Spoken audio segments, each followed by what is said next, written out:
লেখাপড়া শিখিনি, শিখতে হবে। কিন্তু আমার ধারণা আপনারা সবাই বাংলা জানেন, বাংলা বোঝেন। আপনারা সবাই কিন্তু এখন হচ্ছেন স্কুলের মাস্টারমশাই, ছাত্রের খাতা দেখবেন। আমরা আমাদের ছেলে মেয়েদের স্কুলে পাঠাই, কলেজে পাঠাই। প্রত্যেক মা, প্রত্যেক বাবা তারা 1 বছর পর ছেলে কি কাজ করলো সেটা কিন্তু স্কুলের মাস্টারমশাইরা ঠিক করে দেন। অঙ্কে পেয়েছো 5, ইংরেজিতে 2, বাংলায় 30, সাঁওতালিতে 45। এটা মাস্টারমশাইরা ঠিক করে দেন। ওই 1 বছর পর তারপর সে উঁচু ক্লাসে ওঠে। আমাদের দেশ আপনাদের দায়িত্ব দিয়েছেন যে তোমরা 5 বছর পর পর ঠিক করবে কাকে কত নম্বর দেবে। স্কুলের মাস্টারমশাই যদি ঠিক মতো নম্বর না দেয় তাহলে তাকে আমরা মানি না, বলি এটা বাজে লোক, বাজে মাস্টারমশাই। আপনারা যদি ঠিক মতো নম্বর না দেন তাহলে আপনার ছেলেমেয়েরা বলবে এইসব বাজে, এরা বাজে কাজের না। তা আপনারা কিসে নম্বর দেবেন? স্কুলে তো বাচ্চা যখন যায় তখন তাকে একটা বছরে ঠিক করে দেওয়া হয়, তোমাকে এই এই পড়তে হবে, যাকে বলে সিলেবাস। 1 বছরে তোমাকে 30টা অঙ্ক পড়তে হবে, 30টা গল্প পড়তে হবে, 30টা ইংরেজি এসে লিখতে হবে। ঠিক করে দেওয়া থাকে 1 বছর আগে থেকে যে তোমার সিলেবাসটা কি, তার উপরে নম্বর দেওয়া হয়। আপনারা অনেকেই হয়তো জানেন না যে আপনাদেরও কিন্তু সিলেবাসটা ঠিক করে দেওয়া আছে। ভারতবর্ষে সবাই, আপনারা বিশেষ করে সাঁওতাল বিদ্রোহ তো ভারতবর্ষের স্বাধীনতার ইতিহাসে একটা গুরুত্বপূর্ণ অধ্যায়। ইংরেজের বিরুদ্ধে যখন আমরা লড়াই করেছি, ইংরেজদের আমরা তাড়িয়েছি। তো ইংরেজরা যাবার আগে তারা তো খুব বড় ব্যবসায়ী। ইংরেজরা আমাদের দেশে এসেছিলেন কিন্তু ব্যবসা করতে এসে সাঁওতাল সাধারণ কৃষকের জমিন লুটপাট করেছেন, আমাদের দিয়ে খাটিয়েছেন, যে পয়সা আমাদের পাওয়া দরকার দেয়নি। আমরা বলি লুট করেছেন, লুটটা আপনারা সকলে ভালো বোঝেন।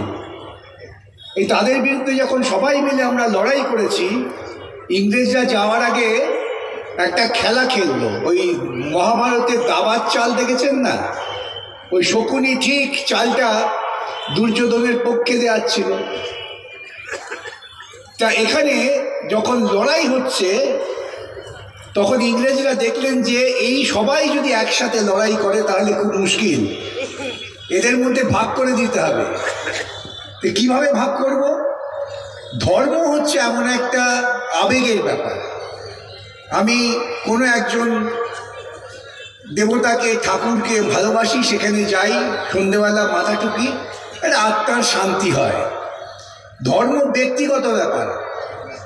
আজকে আপনি যদি ধরুন উদাহরণ দিই যে আপনি বলছেন এই গাছটাকে আমি পুজো করব, এখন আমি যদি কি বলি না এই গাছকে তুমি পুজো করতে পারবে না, তুমি আমার সঙ্গে এসো, ওখানে কি আমি একটা মন্দির বানিয়েছি, সে মন্দিরে হনুমান আছে বা যাই হোক আছে, তাকে পুজো করতে হবে, আপনি মেনে নেবেন নাকি? বলা হলো সবাই ভোট দিয়ে আমরাই আমাদের রাজা ঠিক করব, আমরা সবাই রাজা, আমরা আমাদের থেকে লোক ঠিক করব যে রাজা হবে, যে আমাদের শাসন করবে। কি শাসন করবে? কোথায় নিয়ে যাবে? বলা হলো তোমাদের প্রথম কাজ হচ্ছে এই যে আয়ের যে পার্থক্য, একজনের কোটি কোটি টাকা আর আরেকজন গাছতলায় বসে কোনো রকমে খাবার জোগাড় করছে, এটা চলবে না। তোমাদের প্রথম দায় হচ্ছে এই গরিব মানুষগুলোকে সাহায্য করে তাদের আস্তে আস্তে ওপরে নিয়ে এসো। আর কি সমাজে চালু ছিল ব্রাহ্মণ মানে উঁচু বর্ণ, আপনারা সবাই জানেন, এখনো মনে করেন, এখনো ব্রাহ্মণ দেখলে মাথা আপনারা ঠেকান, আমরাও ঠেকাই হয়তো কেউ কেউ। ব্রাহ্মণ উঁচু বর্ণ, ব্রাহ্মণ যা করবে সব ঠিক। এবং তোমরা যারা কাজ করছো মাটিতে, যারা তোমাদের শ্রম দিয়ে ফসল ফলাচ্ছ, আপনারা চাষ না করলে পেটে ভাত জুটবে না। একটা ব্রাহ্মণের কিন্তু চাষ হাল ধরার ক্ষমতা নেই। কিন্তু তারা একটা সুবিধা বলেছেনি, তাদের বলা হলো তারা সবচেয়ে উপরে আর তোমরা সব নিচে। ভারতবর্ষের সংবিধান বললে এ তো অনেক হয়েছে বাবা। এখন এই যাদের আমরা শিডিউল কাস্ট শিডিউল ট্রাইব বলি, যারা আসলে ভারতবর্ষের মানুষ, তাদের ব্যবস্থা করতে হবে। সেই জন্যে সংবিধানে তাদের সুরক্ষার ব্যবস্থা করল। এই যে আপনাদের প্রার্থী দেখলেন তো, একটা বাচ্চা মেয়ে এসে লেখাপড়া শিখেছে, সর্বোচ্চ লেখাপড়া শিখেছে, তার কাজ নেই। আর এই যদি উচ্চ বর্ণের ঘরের হতো, সে এখানে সেখানে ধরে কাজকর্ম জোগাড় করে দিতে পারতো, ওর থেকে কম লেখাপড়া শিখেও। তো এগুলো কে ঠিক করবে? আপনারা মাস্টারমশাই।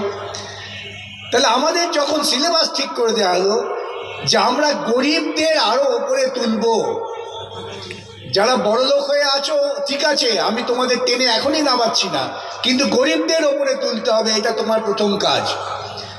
দ্বিতীয় কাজ হচ্ছে মানুষকে মানুষ হিসেবে শ্রদ্ধা করা। ও দলিত, ও চামার, ও মুচি, ওকে দেখলে আমি ঘেন্না করবো, আমার ঘরে ঢুকতে দেবো না, ভোটের সময় এসে ছবি তুলে আমি ওর বাড়িতে খেতে এসেছি প্রচার করব। কই, তুমি তো ব্রাহ্মণের বাড়িতে খেতে যাচ্ছ, প্রচার করো না? তাহলে আদিবাসী বাড়িতে খেতে আসতো, তা প্রচার করছো কেন? তার মানে তুমি মনে করো আদিবাসী হচ্ছে অনেক নিচু জাত। আমি দেখাচ্ছি ছবি তুলে, দেখো আমি কত মহান, আমি নিচু জাতের বাড়িতে গিয়ে খাচ্ছি। এটা প্রকৃতপক্ষে আমাদের অপমান করা হয়। এসব চলবে না, ভারতবর্ষের সংবিধান বলে সব চলবে না। ঘাম ঝরিয়ে যে চাষ করি তার দামটা, ঠিক দামটা দাও, মুনাফা চাই না, ঠিক দাম। 1 বছর তারা বসেছিলেন, দিল্লির চারপাশে তাদের আটকে রাখা হয়েছিল। মোদী সরকার বলেছিলেন আমরা যা করছি ঠিক করছি। অনেক লেখাপড়া জানা লোক আমাদের সঙ্গে খুব তর্ক হতো, তারা বললেন না না ঠিক আছে, এটা ভালো, কৃষকদের এত চিন্তা কি, কৃষকরাও তো বেশ আছে, এই ধারণাও ছিল। 1 বছর পর আর লড়াই করছিল বলে কৃষকদের আন্দোলনটা মোদিবাবু পিছিয়ে হাঁটলেন। এবং সেই আন্দোলনের সবচেয়ে বড় ভালো দিক কি জানেন? আমি গিয়েছিলাম হরিয়ানাতে। সাধারণত দেখবেন গ্রামের মেয়েরা পরপুরুষের সামনে বেরোলে 1 হাত ঘোমটা দিয়ে বেরোয়, পরপুরুষের মুখ দেখে না, এমনকি ভাসুরের মুখও দেখে না। ওরা লড়াই করছে, আমি গিয়ে দেখলাম আপনারা যেমন মাঠে ময়দানে বসে আছেন, স্লোগান দিচ্ছে, চেঁচাচ্ছে। আমি বললাম आप लोग बाहर आए हैं, आदमी का सामने खड़ा होकर स्लोगान कर रहे हैं। আমার মুখে তখন মাস্ক ছিল করোনার জন্যে, বলছে পহলে ইয়ে হটাও, মুখ থেকে সরাও ওটাকে। আমরা মাঠে ময়দানে লড়াই করছি, আমরা করোনায় আক্রান্ত হচ্ছি না, তোমরা বাবুরা এসে করোনা আক্রান্ত হচ্ছে। আমাদের এটা লড়াই, আমাদের জান কবুল লড়াই। আমরা চাষ করি, তোমরা কি মনে করো গ্রামের মেয়েরা সারাদিন ঘরে বসে থাকে? তারা চাষ করে। আমার মেহনতের দাম চাই। আমাকে বললেন আপনি কিছু বলুন, আপনি বাংলা থেকে এসছেন, কি আমাদের বলবেন? আমি বললাম আমি তো তোমাদের লড়াইয়ের কথা বলতে পারবো না, আমি একজন মহিলার কথা বলতে পারি, তার নাম মাতঙ্গিনী হাজরা। আপনারা অনেকেই জানেন মাতঙ্গিনী হাজরার কথা। তার কাঁধে ঝান্ডা, সে বলছে দেশকে স্বাধীন করতে হবে, ইংরেজ হাটাও। দেশ স্বাধীন কি না, মহাত্মা গান্ধী সবাইকে ডাক দিয়ে বলেছেন আমাদের মধ্যে কোনো ভেদাভেদ নেই, কে দলিত, কে পিছিয়ে বর্গ, কে হরিজন, কে ব্রাহ্মণ, এসব বুঝি না, সব মানুষকে এক হয়ে লড়াই করতে হবে। গান্ধী কিন্তু বড় হিন্দু ছিলেন। সেই গান্ধীকে খুন করলো কারা জানেন? এগুলো সব জানা উচিত আমাদের, কেন এইসব মিথ্যে কথা বলে বেড়াচ্ছে প্রতিদিন প্রতিদিন প্রতিদিন। গান্ধীকে খুন করলো নাথুরাম গডসে বলে একজন, তার নাম আগে কেউ শোনেনি। মোদি এবং অমিত শাহ এরা ক্ষমতা আসার পর নাথুরাম গডসের নাম শোনা যাচ্ছে। নাথুরাম গডসে গান্ধীকে কেন খুন করেছিলেন? গান্ধী তো হিন্দু, ওরা হিন্দু প্রেম বলছে তো, গান্ধী তো হিন্দু, গান্ধীকে খুন করলেন কেন? তিনি বলছেন আমি ব্রাহ্মণ, আমার সঙ্গে ওই শিডিউল কাস্ট শিডিউল ট্রাইব তাদের এক করা হচ্ছে, এইসব গান্ধী বলছেন, তাকে আমি বাঁচিয়ে রাখবো? যারা চিরকাল আমাদের পায়ের তলায় ছিল তারা পায়ের তলায় থাকবে। এটা হচ্ছে আরএসএস। সেই আরএসএস আজকে আদিবাসী ভাই বোনেদের ভুল বোঝাচ্ছে, তাদের দিয়ে খুন করাচ্ছে। কি না হিন্দু ধর্ম নাকি বিপদে পড়ে গেছে। কোথায় বিপদে পড়েছে বলুন তো? আপনারা তো সবাই হিন্দু ধর্ম পালন করতেন, কেউ কোথায় বাধা দিয়েছিল? কেউ হরিনাম সংকীর্তন করতেন, কেউ শিবের মাথায় জল ঢালতেন, কেউ মা কালীর কাছে কেউ হত্যা দিয়ে পড়ে থাকতেন। কোথায় বাধা তো কোথাও ছিল না। বিপদটা হঠাৎ করতে গেল না। ওরা কি চায় জানেন? ওরা চায় একজন, ছেলেদের চাকরি হবে না। ওরা দাবি করছেন, আমার মা বোনেরা আছেন, যে আমরা কন্যাশ্রী, রূপশ্রী, লক্ষ্মীশ্রী চালু করেছি। খুব ভালো কথা। আচ্ছা, কন্যাশ্রী সরকারি পয়সায় হচ্ছে, কারো নিজের পয়সায় না। আমি কর দিই, আপনিও কর দেন। যে বিড়ি বাদ খায় তাকেও কর দিতে হয়। আচ্ছা, কন্যাশ্রীর ফলটা কি হলো? আমার রাজ্যে নাবালিকা বিয়ে বেড়ে গেছে। আপনারা ভালো বুঝবেন। নাবালিকাদের শিক্ষিত করবার জন্য বাম আমলে স্কুল চালু হলো, মেয়েদের কাছে সাইকেল দেওয়া হলো যে গ্রাম থেকে তুমি সে স্কুলে আসবে। ওটা তুলে উনি কন্যাশ্রী করলেন। কন্যাশ্রীর ফল দাঁড়াচ্ছে আমার গ্রামের মেয়েরা তাড়াতাড়ি বিয়ে করে দিচ্ছেন নাবালিকা অবস্থায়। নাবালিকা অবস্থায় সন্তান সম্ভবা হচ্ছে, তাদের ভবিষ্যৎটা কি? নাবালিকা মেয়ে পাচার হয়ে যাচ্ছে। একটু চোখ কান খোলা রাখলে দেখবেন আমার বহু নাবালিকা মেয়েকে আপনি পাচ্ছেন না, বলবে কাজে গেছে। কি কাজ? দুর্ভাগ্য আমাদের। সেই সমস্ত দুর্ভাগ্যজনক কাজে মেয়েরা যাচ্ছেন। তাহলে কন্যাশ্রী আমার লাভটা কি হলো? বলছেন লক্ষ্মীশ্রী, খুব ভালো কথা। 1000 টাকা, 1200 টাকা এইসব বলছেন। একবারও কি ভেবেছেন আপনারা এই টাকাটা আসছে কোত্থেকে? টাকাটা দেনা করা হচ্ছে, ব্যবসায়ীদের থেকে টাকা দেনা করছেন, দেনা করে আপনাকে দিচ্ছেন। আপনার মাথায় দেনার বোঝা চেপে গেল। এই প্রত্যেকটা যারা বসে আছেন আপনাদের মাথায় 65,000 টাকা করে দেনা। এই দেনা যখন শোধ করতে হবে তখন কোথায় যাবেন আপনারা? আমরা তো সবসময় পরিবারই বলি, বাবা দেনা করে বেচো না, যা আছে তার মধ্যে কষ্ট করে থাকো।